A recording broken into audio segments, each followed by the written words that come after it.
Okay, in this video we're going to learn and work on figure eights in each orientation. Now, an important thing to note, if you watch what I'm doing here right now, this is what you see a lot of people do that learn at the field figure eights, and this is what I call a lazy figure eight.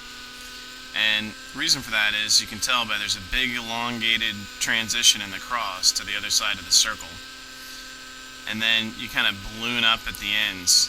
This is a great way when you're at the field to kind of learn how to get your orientation and not have to go nose in and switch so fast. Now, what we really want to do in learning these figure eights is to work on getting a good circle grooved like we did before, and then making a quick transition like I did right there to the other side.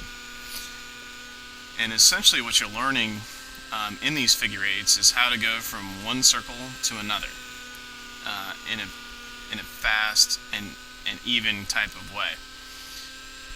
Now what you want to do is you want to make sure that as you're doing these and working on them, you want to keep a constant heading, constant speed, all the way through the transition. So now you see how I'm coming around on the back end of this. I'm going to go straight, start the transition, and be in the next circle. You want to keep that height the same and speed the same. And when you first start doing this, it's not going to be easy. You're not going to be able to take this back and forth without gaining a whole bunch of altitude or speed or anything like that. But just keep working on rocking the cyclic back and forth and trying to keep it in that natural grooved in circle.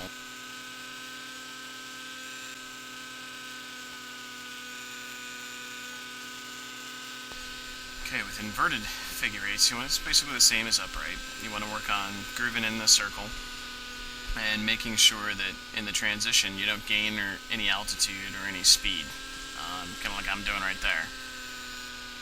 So basically, just keep working on the different orientations and the different figure eights until you can really get it grooved in and snap it into the next circle. Another thing to work on right here is your bailout.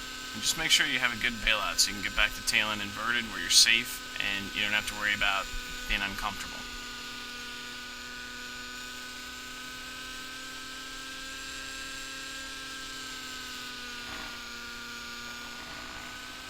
Now right there you can see I kind of lost that transition, and as a result I sped up a lot.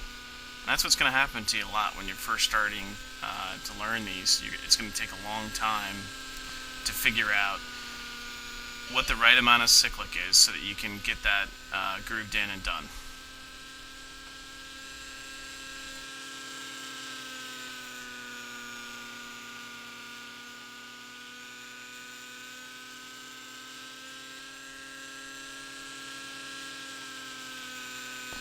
Okay, so this moves, what we're going to do here is the same figure eight we were working on earlier, except we're going to morph it to inverted on one side. Now when you're first learning this, it's a good idea to keep a shallow bank angle like I have, so that you don't get this up to hurricane speeds, because that makes it a lot more difficult. Basically you just want to roll it over and let it sit on the other side, and then groove in your circle. Later on in morphing transitions, we're going to work on this extensively at a higher bank angle with a little bit more speed, and really start to work them into morphing hurricanes and funnels and all that stuff. Another good thing to do at this step, since we've learned circles and figure eights, is to just practice stall turns, but change the orientation, like there, forward to backward. And we'll go up, and we'll change to inverted nose in, and we'll go up, and just let it fall down, tail in. And you guys see what I'm doing here? It's a good idea to just practice having the helicopter change orientations so that you have to switch how you're controlling it, and that'll help you really build that into your memory so that you don't have to think anymore which direction to turn, how to get something grooved in, because what we're trying to learn here is how to get back and forth between different orientations. That's what the circles and the figure eights and the morphing transitions will be about. There's another bonus here. We'll work on some side-on tick-tocks. The key to these, just like tail-down tick-tocks, is to lead with the cyclic. Put a lot of cyclic in and as little pitch as you can, and then work on speeding them up, slowing them down, and and just making sure that you can keep it in one spot. Now, neat thing about side-on tic-tocs is whichever direction you point the tail, it'll move, so you can kind of start to work on moving it back and forth too.